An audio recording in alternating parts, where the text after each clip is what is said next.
কাজের সূত্রে আমি কিছু বছর ধরে উত্তরপ্রদেশের জেলা আম্বেদকর নগর স্থিত একটি ছোট্ট শহর আকবরপুরের কাছে আশ্রয় নিয়েছি। স্থানীয় লোকেদের মুখে বহুবার শুনেছি এখান থেকে প্রায় ৪৫ কিলোমিটার দূরে ২০০ বছরের পুরনো একটি রহস্যময় হাভেলি আছে, যেখানে সূর্যাস্তের পর আর কেউ যায় না। ওই গ্রামটির নাম মাকরাহি। ঘাগরা নদের দক্ষিণ দিকে প্রায় ১.৫ কিলোমিটার দূরে এর অবস্থান। আমার ভেতরের সুপ্ত ইতিহাস প্রেম যেন ছটফটিয়ে উঠল। ভাবলাম, এমনি একটা জায়গা যেন আমি কতদিন ধরে খুঁজছিলাম। ডিসেম্বর মাসের কনকনে ঠান্ডা, আর রাস্তাও বেশ অনেকটাই, তাই দিনে দিনেই পৌঁছে গেলাম। এত বিশাল ভাগ্য আর রহস্যময় এই হাভেলি জানি না আজ কেন এত উপেক্ষিত। বহু লোক আজ নিশ্চিত পুরনো রাজারাজাদের প্রচুর ধনরাশি এই পরিত্যক্ত মহলের মাটির নিচে কোথাও লুকানো রয়েছে, আর সেই লোভে কিছু মানুষ দিনে রাতে হাভেলির কোনো না কোনো কক্ষে খোঁড়াখড়ি করে যাচ্ছে কিছু পাওয়ার আশায়। জানি না তাদের কেউ আজ পর্যন্ত কিছু পেয়েছে কিনা।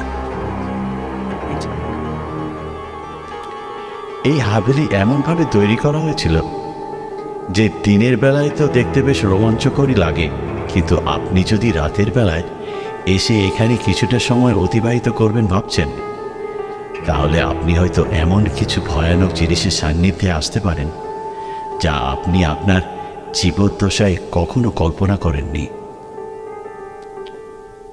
যার কথা ভেবে আপনার আত্মা হয়তো কেঁপে উঠতে পারেন। ভূত, প্রেত, আত্মা, পিশাচ, ছায়া, শয়তান, আপনি যদি এসব নাও মানেন, তাহলেও রাতে ভয় পাওয়ার আরও একটি কারণ থাকতে পারে, আর সেটা হচ্ছে জঙ্গলি জানোয়ার। কে বলতে পারে যে রাতে আধারে একদল মানুষ টর্চের আলোয় গুপ্তধনের লোভে এখানে এসে খোঁজাখুঁজি করবে না? লোভ এমন একটি জিনিস যে মানুষ সকল ভয়কে উপেক্ষা করে নিজের স্বার্থ সিদ্ধির জন্যে।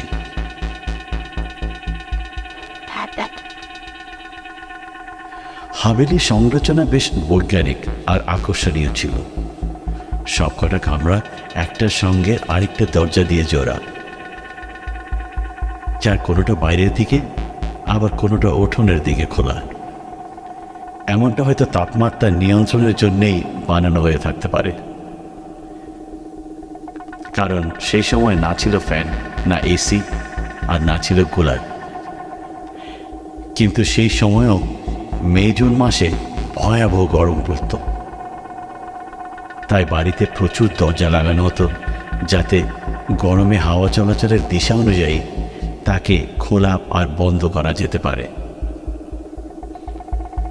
আজকাল যেসব বাড়ি তৈরি হচ্ছে তাতে উঠোনের ভূমিকা তেমন একটা দেখা যায় না, কারণ আজ আমরা এসি, কুলার, ফ্যান চালিয়ে ঘরের তাপমাত্রা ইচ্ছা অনুযায়ী কমিয়ে বাড়িয়ে নিতে পারি।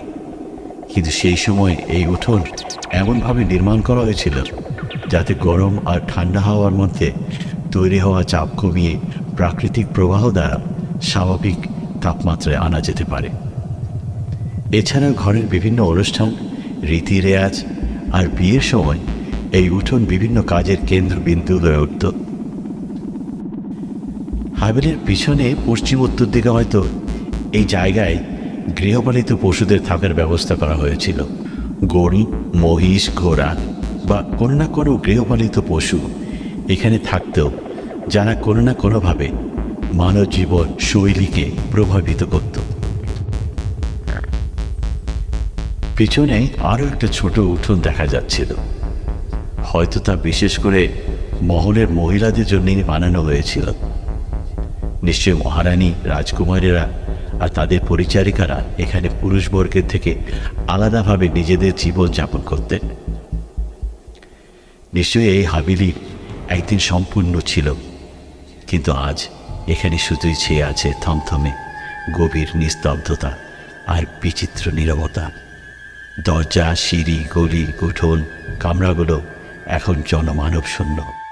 যখন জমবে ধুলা টান পোড়াটার তার গোলা, কাটালতা কাটালতা উঠবে ঘরের দ্বার গোলা।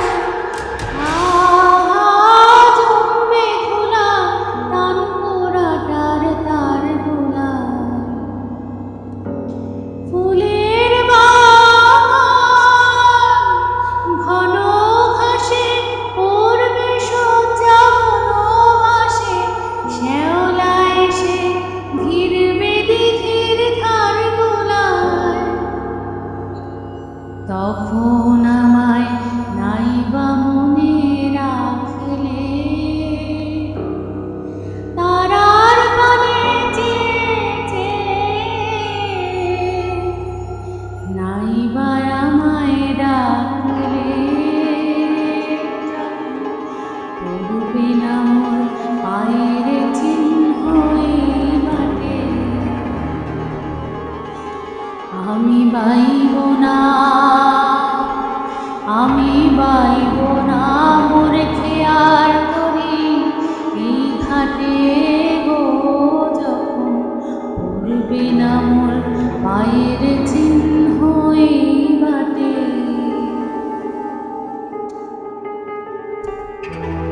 ইট আর চুনা পাথরে বানানো এই মহল পরিসরের বাইরেই নির্মাণ করা হয়েছিল মন্দির, যা নিশ্চয়ই এক আদর্শবাদী চিন্তাধারাকে দর্শায়, যেখানে শুধু রাজঘরানার লোকই না, স্থানীয় অস্থানীয়রাও উঁচু নিচু জাতি বৈষম্য ভুলে একসাথে ঈশ্বরের উপাসনায় মত্ত হতে পারে। মন্দিরের থেকে কিছুটা দূরেই ছিল একটি গভীর কুয়া। হয়তো হাভেলি নির্মাণের আগে এটিকে তৈরি করা হয়েছিল নির্মাণের কাজে জল সরবরাহের প্রয়োজন মেটাতে। অর্থাৎ এই কুয়া হয়তো এই হাভেলির থেকেও বেশি পুরনো।